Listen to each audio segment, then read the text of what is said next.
ike ndị na-agba mbọ kụnụfụ na ọ ga-adị mma. Okwu anyị jiri wee bịa taa gbadoro ụkwụ na press release, ya bụ ozi ezipụrụ na soshal midia na ebe ndị ọzọ gasị. Ndị zipụrụ ya bụ ozi bụ ndị a na-akpọ otu Arụkwụsị n'ala Igbo. Ha zipụrụ ozi wee na-aba mba wee na-asị na o nwere ofu pastọ ahụ, o nwere ihe o mere wee tụpịa n'ikuku vidio ya, share the video, o wee gaa viral, ya bụ o wee busa ya n'ụwa niile, ebe o jelu n'okwu mmụọ dibịa Igbo wee chịkọrọ afa akpụkpara ihe Igbo ji agba afa, wee were ya wee na-eme akaje, wee na-emetụ ya. Pastọ na-ekwu okwu ya wee bụrụ onye eji odumeje wee malụ, ọ bụrụ ihe zoro ezo. Ọ dị na vidio niile. Ndị a na-akpọ ndị otu Arụkwụsị wee depụ ozi, wee zipụ ozi wee sị na Igbo ha nọ n'iwe.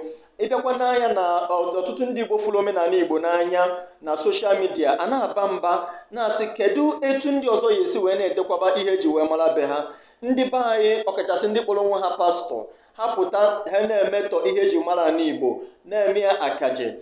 Ihe bụ na ọ bụrụ nnọọ as a matter of fact na ihe a bụ ihe ndị ya kpọrọ blasphemy ma desecration. Ama m na mgbe ya adịghị anya, mgbe n'izu gara aga, o nwere ofu nwoke agbara ọkụ na Adamawa steeti. Maka gịnị? Maka na-asị na ọ kparịrị Prọfet Muhammad. Wee kpọpụta nne ya nọ na-enye ya amụnye ọkụ, tinye ata ya, gbaa ya ọkụ, gbagide ọrịa pee onye ọbụla ekene chi ha na-efe.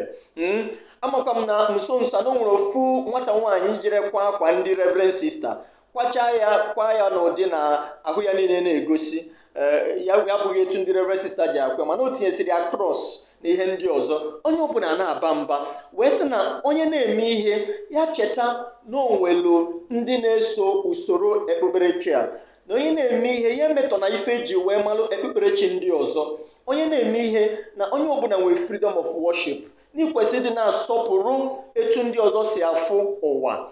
Ajụjụ wee bụrụ, ọ gịnị kpatara ụfọdụ ndị pastọ n'ala Igbo ji ụka nke ha bụ iji ihe omenala eme akaje, ihe bụ the symbol of the tradition, ihe bụ ihe eji wee mara ndị obodo niile nwee ife ji wee mara ha. Ama m na ndị Yoruba na-akata ụka, ama m na ha nwere the biggest churches in the whole world, mana amakwa m na afụbere m onye Yoruba, pastọ onye Yoruba jere na okwu mmụọ ha